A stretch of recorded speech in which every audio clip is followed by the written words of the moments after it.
So here's a field of spinach, and it really doesn't look like much, I know.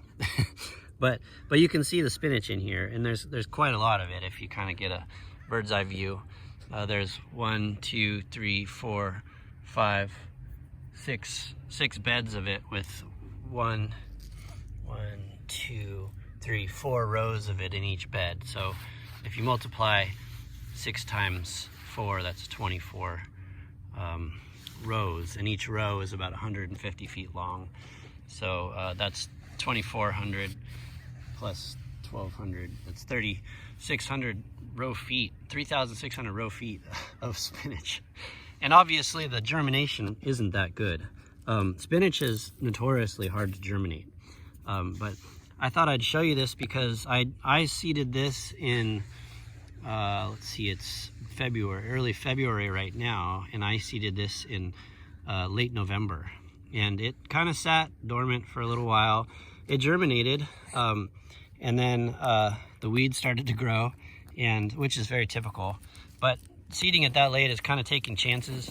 We didn't have a super rainy winter so far, and so it didn't have too much weed competition, which is good for the crop.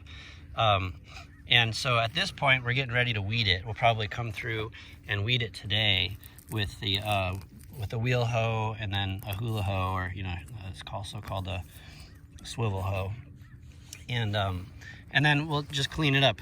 Probably won't go through and weed it by hand today, at least. Maybe save that for a few days into the future.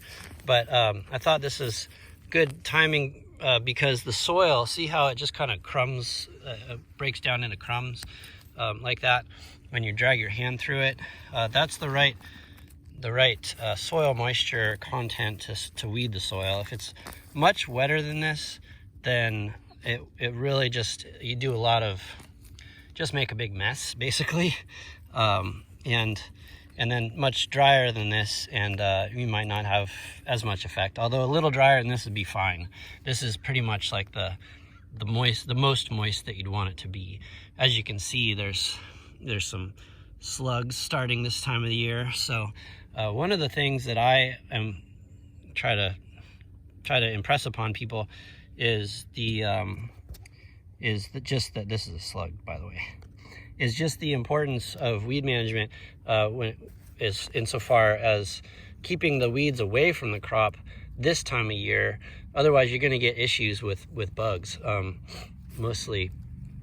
Mostly slugs and snails will be pretty bad because they use the weeds as a conduit to travel. They don't like to travel across dry soil so much, and they do most of their traveling at night. But what happens when you cultivate the soil like this, just by dragging your hand through it, really is that anything that's in there that was about to germinate, like this little weed right here, for example, see how small it is? Most of that was underground. Like that's all you could really see, was that tiny little bit that is in my fingers there, and everything else was underground. But check out that root. That's a big long sprout, and so you can imagine how powerful that is. There's thousands upon thousands of them in the soil right now. And what happens when you do this is you expose them to the air and to the sunlight, and they die back. This is probably because we have at least 2 weeks of rain-free weather, which is kind of scary actually. Is going to die back, and it's not going to come back. So we're going to have, if we do this right now and get the timing right, a pretty weed-free crop of spinach. And there's still tiny little spinaches that are still in the germination phase, like this one, for example. Let's see if I can get a close-up on that little guy.